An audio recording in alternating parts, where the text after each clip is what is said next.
poin yang belum dipraktikkan, nah nanti berarti prodi yang isi gitu. Saya kira kok begitu ya. Jadi ya bagus, artinya ada porsi yang sudah diambil oleh tiga universitas ya untuk memilih atau memberikan layanan praktikum yang spesifik. Nah yang belum tugas prodi gitu.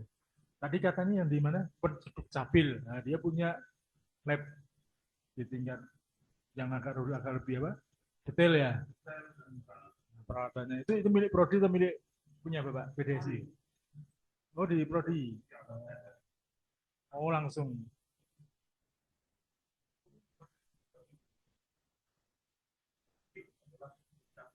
Capil. Itu milik prodi. Nah, berarti bukan milik bapak. Oh, itu. Nah itu maksud saya adalah pembagian kewenangan ini dibetakan. Itu aja Pak.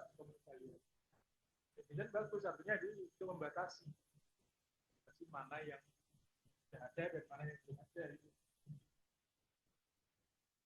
Baik, terima kasih atas masukannya dari Bapak narasumber. Selanjutnya mungkin masih adakah ada masukan terkait dengan pertanyaan-pertanyaan dari terutama dari yang dari secara daring?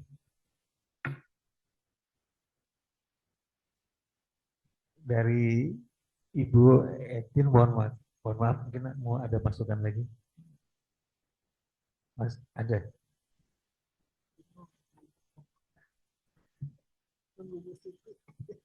Baik, Bapak, kita coba aja ya. Atau gimana? Baik, terima kasih kepada Bapak Ibu semuanya yang telah memberikan masukan dan diskusi yang hangat ini. Mungkin saya akan sedikit memberikan masukan juga terkait dengan proses pelaksanaan diskusi ini kaitannya dengan SOP. Kami khususnya untuk SOP untuk lab pemerintahan.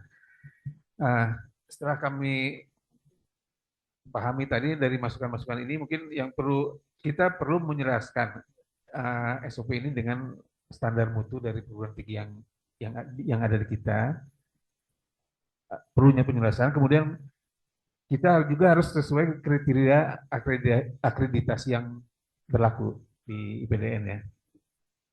Kemudian juga ditambahkan adanya SOP itu merupakan dokumen operasional sehingga kegiatannya harus konsisten, aman, efektif, dan terutamanya harus terdokumentasi guna pencapaian dalam rangka pembelajaran.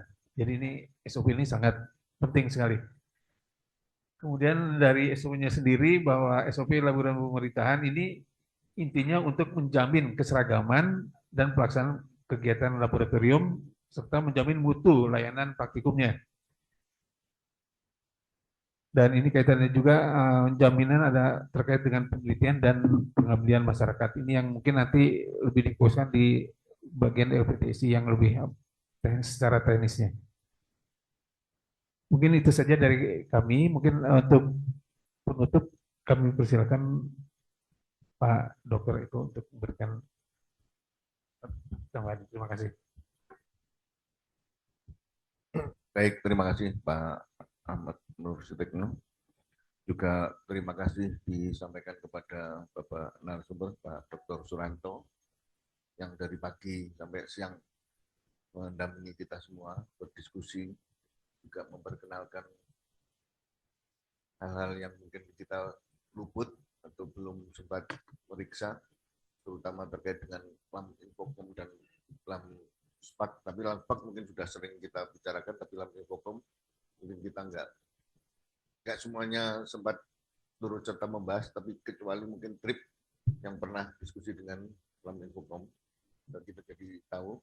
Terima kasih juga kepada Bapak dan Ibu sekalian yang telah hadir, yang telah menyimak, dan mungkin juga sudah banyak kemudian terstimulasi pemikirannya untuk harusnya kita ke depan seperti apa ini untuk mempertahankan IPDN unggul dan juga mencapai keunggulan yang lebih sebagaimana dinyatakan di dalam indikator kinerja utama IPDN yang juga jadi kinerja utamanya Kemdagri. Nah, terakhir sebelum saya menggantikan Bu Kati untuk menutup, karena tadi juga diberi aman untuk membuka, mungkin sedikit pesan aja mungkin kepada teman-teman yang di Prodi juga terkait dengan pusat laboratorium ini barangkali terkait dengan Pak Taslim.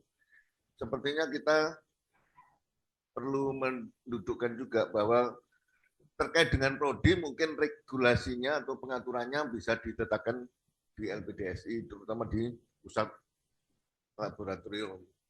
Tetapi soal kewenangan di bawahnya operasional barangkali bisa terdesentralisasi. Kalau laboratorium di Prodi sepertinya lebih efisien jika dikelola di Prodi, termasuk SOP-nya cukup di lingkaran Prodi saja, nggak usah sampai ke kepala pusat gitu.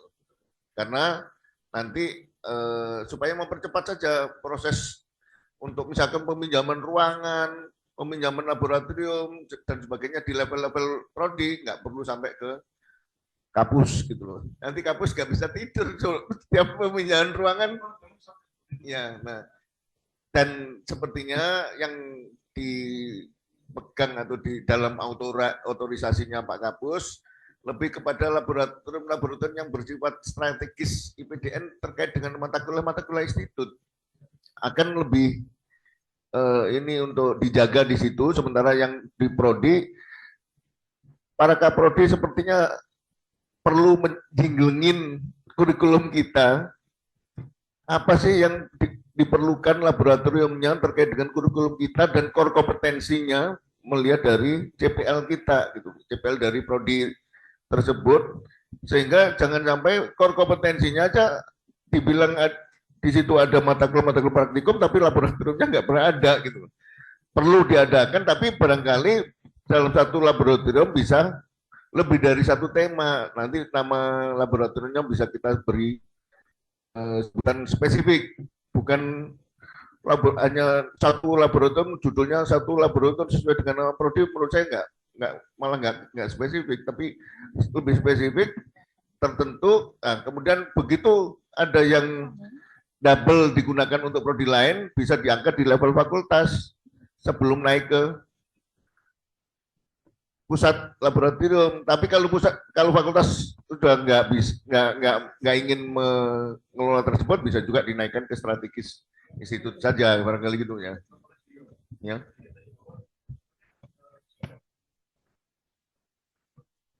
Ya, itu lebih ke supervisi karena regulasinya ada di sana gitu.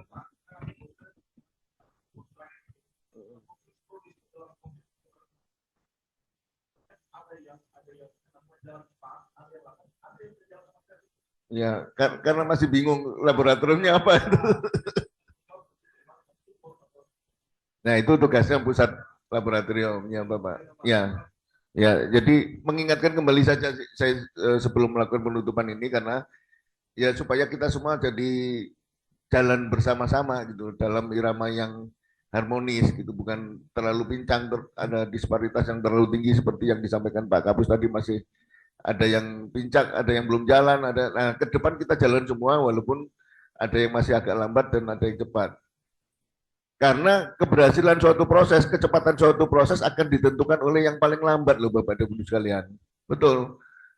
Itu prinsip di dalam manajemen project juga begitu. Project hanya akan bisa selesai kalau yang paling lambat selesai gitu.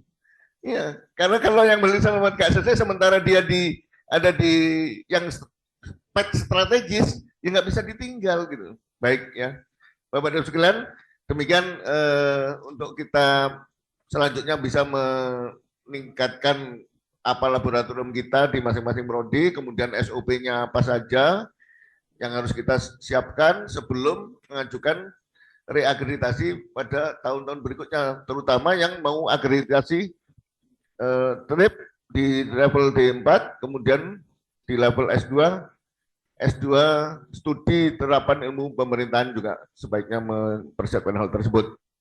Demikian.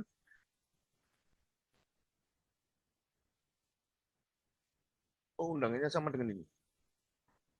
Oh ya, maaf dan Bapak dan Ibu sekalian, kegiatan ini sebenarnya berlanjut. Nanti siang ada pembahasan terkait dengan penguatan SPMI di lingkungan IPDN. Nah, itu nanti dilanjut di acaranya Pak Bu Kapus fasilitasi akreditasi Bu Siti di ruangan ini dan juga mungkin di Zoom yang sama. Jadi mohon izin Bapak dan sekalian untuk stay setelah makan siang. Jam berapa Bu Siti kita mulai? Pak Kanto bisa jam 2. Jam 2 sepertinya ya. Kalau jam 1 biasanya belum pada siap. Jam 2 aja ya. Atau jam 1 selesainya jam 3. Setengah 2. Ya baik, seperti pelajar saja kalau gitu. Habis makan siang, watak kuliah dimulai di jam 1.30. Bapak dan sekalian, kita juga nanti akan kumpul di jam 13.30 waktu Indonesia bagian Barat. Demikian dengan ucapan Alhamdulillahirrabbilalamin, saya tutup kegiatan kita pagi ini, sesi pagi, dan nanti akan dibuka kembali pada sesi siang. Sebelum saya akhiri dengan ucapan yang paling terakhir, saya kasih pantun terakhir, karena tadi ada pantun pembuka. Burung irian, burung selasih. Burung cendawasih, maaf, bukan burung selasih. Salah. Sekian dan terima kasih. Baik, Bapak Ibu sekalian, terima kasih atas kehadirannya sekali lagi. Assalamualaikum warahmatullahi wabarakatuh. Mohon maaf kalau barangkali ada yang kurang berkenan. Terutama kalau saya memperkenalkan diri berkali-kali tadi ya. Sengaja sih.